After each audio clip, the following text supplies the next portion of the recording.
Hi BookTube! I'm here with my August TBR.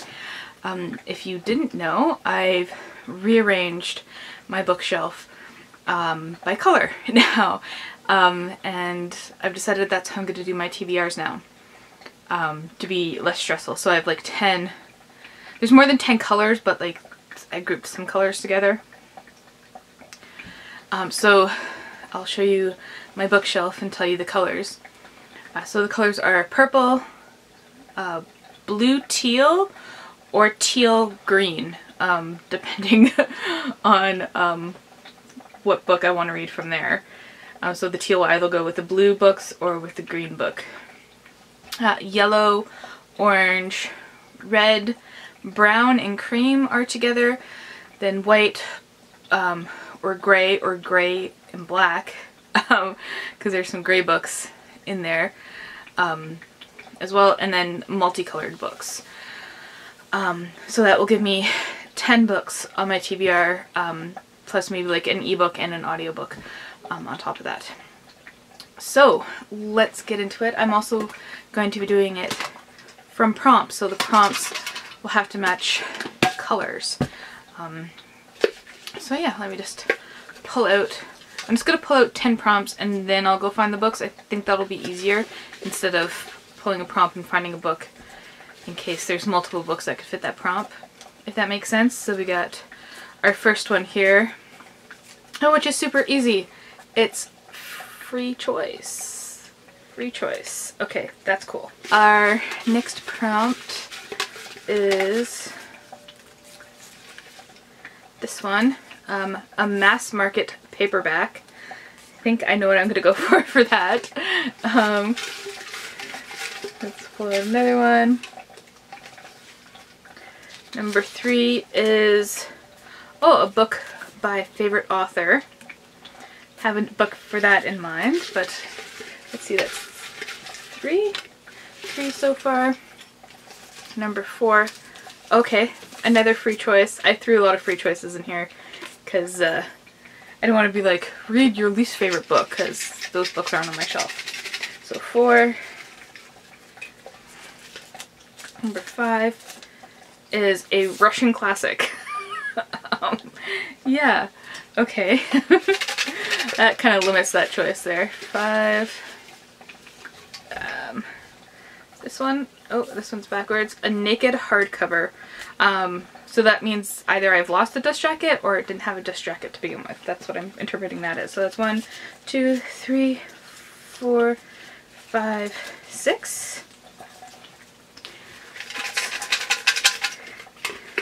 My cat's looking at me because he thinks this is a treat box. I'm shaking it.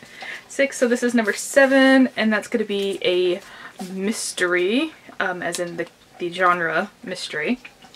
7.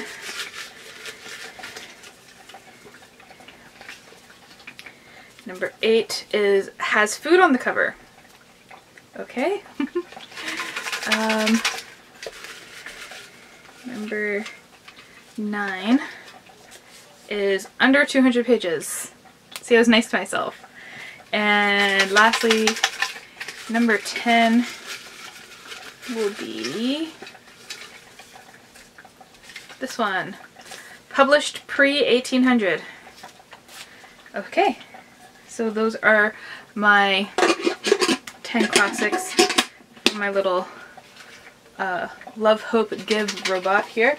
I just want to also mention, in addition to these 10 books, I've already said I was being stressed out by the amount of books I was reading, but oh well.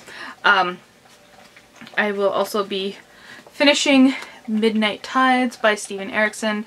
I'm going to give myself 2 to 3 months to read this. I already started it in July, so that'll be month 1. August will be month 2. If I get finished in August, that's great. If not, that's okay too. Because the primary focus of my reading in August is going to be The Grey House by Mariam Petrosyan. I listened to this on audiobook, and I have a physical copy, which means it's one of my favorite books of all time. And I want to reread it already, even though I only just finished reading it this year. So yeah, I'm just super excited. Ooh. Here's a list of names. Yeah, it's just, this is about a house that, it's like a boarding school for, severely disabled, kids. I say kids, they're generally teenagers, and a variety of different disabilities, from being in a wheelchair, one of the characters doesn't have any arms, other, like, a whole range of disabilities, and they don't feel like they're coerced or fake or, you know, that kind of stuff. It all feels very natural, and I hesitate to call it a boarding school because there doesn't seem to be much schooling going on at all. And these kids just kind of run this house, and there's this atmosphere of like creepiness and like danger, and it's just, it's fantastic. I'm not giving it justice, but it's just, it's so worth it. Yeah, The Grey House. And again, I might take a few months to read this because it is huge. 721 pages, and like, this is a mass market paperback, so it's like twice the size.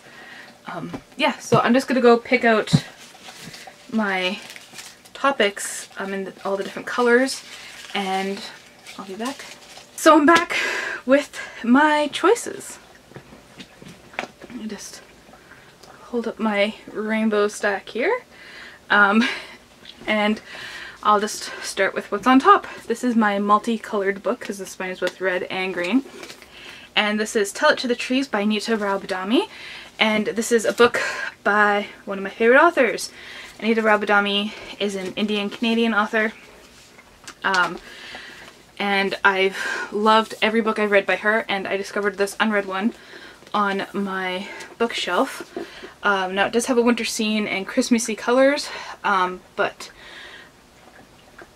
that's what I need. I need to feel cool. And this, I'm just going to read the first line here of the thing. One freezing winter morning, a dead body is found in the front yard of the Dharma family's house. So that sounds interesting already.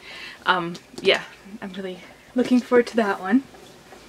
My purple book is Redwall by Brian Jacques, and I can't believe I haven't read this one yet.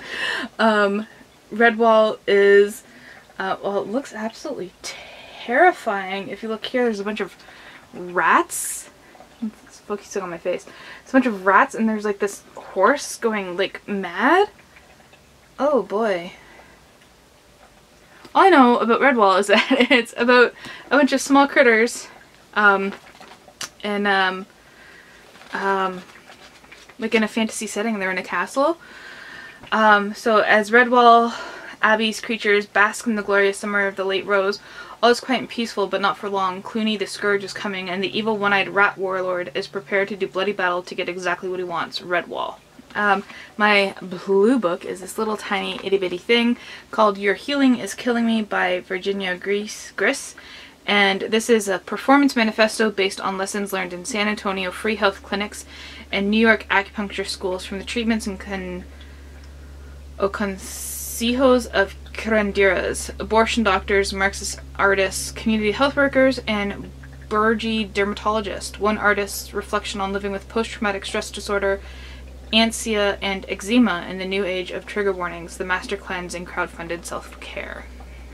Well, that seems really cool.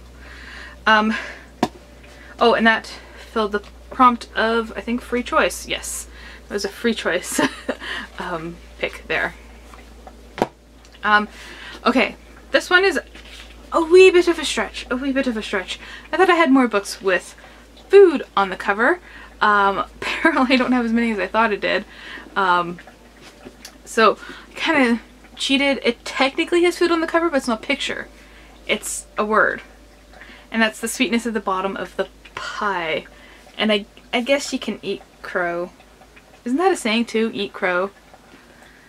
So there's that by Alan Bradley. This is the first book in the Flavia de Luce mystery series. It is the summer of 1950, and a series of inexplicable events has struck Buckshaw, the decaying English mansion that Flavia's family calls home. yeah, this was popular on BookTube, like when I first started almost. Yeah, quite a few years ago. And I have most of the series. I obviously haven't read them yet, and this is a very green book, in case you can't tell which color that's for.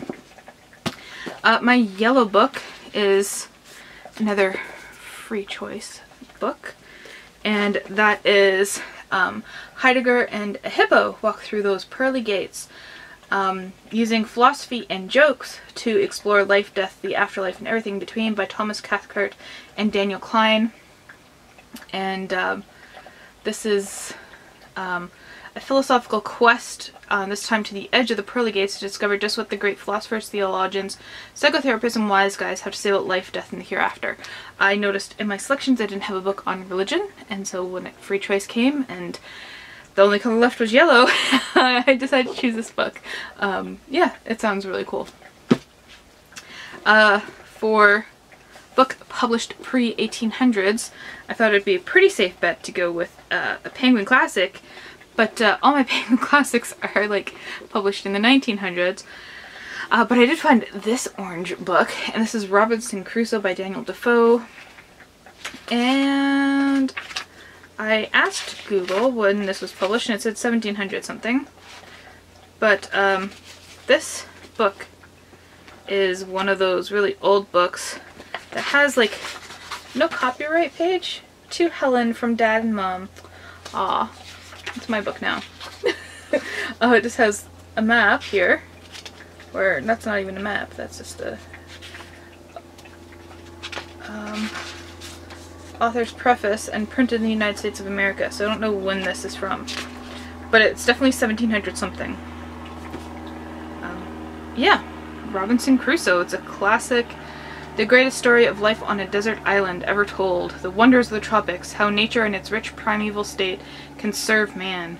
Robinson Crusoe, seemingly alone on a desert island, finds Friday. Okay, I know there's gonna be problems in this. It's a book published pre-1800. Good luck finding a book published pre-1800 that's not problematic. But I'll still give this one a shot. For my red book, I chose a mystery, and I'm going to be reading A Few Words for the Dead by Guy Adams. And I actually got this series a while ago from my brother, the first 3 books in the series, for Christmas one year, and I read the first 2, and I haven't read this one yet. And this is about the clown service. I believe that's the name of the first one. Yeah, the clown service, and then the rain-soaked bride is the second one, and it's like a supernatural section of MI6. Yeah, oh, he also wrote for Torchwood. Cool. Anyways, yeah, so this sounds really good. He's running for his life, pursued around the globe by the relentless rain-soaked bride. To stop is to die. But Section Chief August Shining has problems of his own, under investigation by MI6, and at the mercy of a mysterious entity, he's on his own. Dun dun dun. So it's more of a thriller-y type thing, but I still count it as a mystery. Then for my beige/brown section, that's where I found my Russian classic. These spines were probably white once upon a time, but with age, they've become cream colored. And this is Nikolai Gogol, The Diary of a Madman and Other Stories. So I haven't read Gogol yet. I know, oh my god, I can't remember what it's called. I know that he was well looked upon by other Russians, particularly Dostoevsky. So yeah, I'll be looking forward to diving into some of his short stories there. So that's my Russian classic. For white/gray, I chose the gray instead of a white. That is my, can't pull the cover out, but you can't see what it is. That's my naked hardback. This is the color of the spine, so that's the color that counts. So that's a gray. And I decided to go with the second book in the Xenogenesis series by Octavia E. Butler. So I've already read the first one, which is Dawn, and the second one, where I have this tag, is Adulthood Rites. So Dawn is about this a woman who's one of the last humans, and she's been taken by these aliens, and they said, hey, listen, we can save humanity, we can save your planet, but you gotta breed with us.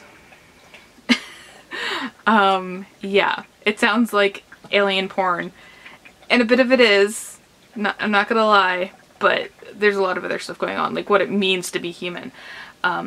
Yeah, so I'm looking forward to reading the sequel in that. And lastly, my last prompt was under 200 pages, and I chose a black book for that, and this is called Deep Diversity, Overcoming Us versus Them by Shakil, Choudhury, I believe. And this is, it doesn't tell you. Okay.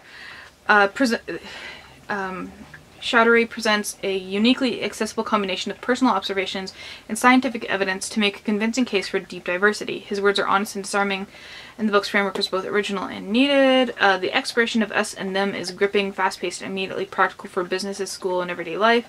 Drawing on heart-touching stories, research on the brain, and hard-won lessons from real-world interventions to offer useful approaches. Helps us know ourselves better by knowing others better. So this seems to be like a combination self-help / business book, but also talking about diversity. I'll read it and find out and tell you what it's about better then. Yeah, so those are the books I will be reading in August. So I got so excited to do the whole prompt color TBR thing, I forgot about the other books that I'd be reading in August. So I chose 2 comics. I'm going to continue on with my Fables read-along with Fables Volume 20. And last year I read Kabuki, and it turned out I read Volume 6. And I really super enjoyed it, so I decided I'll start at the beginning. So this month I'm going to start Kabuki Volume 1.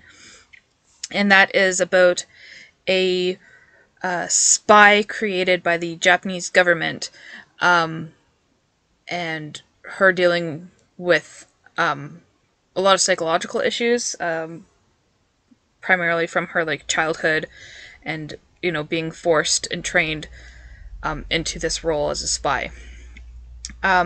The audiobook I'll be listening to is called Sexual Personae by Camille Paglia. And I think it's best if I just read the Goodreads description here, the book description. From ancient Egypt through the 19th century, Sexual Personae explores the provocative connections between art and pagan ritual, between Emily Dickinson and the Marquis de Sade, between Lord Byron and Elvis Presley. It ultimately challenges the cultural assumptions of both conservatives and traditional liberals. So that sounds quite interesting. And lastly, I also decided to pick up This Abled Body, which is a collection of essays talking about disability theory and theology. So yeah, those will be the additional books that I'll be reading. Let me know what you'll be reading in the month of August, and thank you for watching.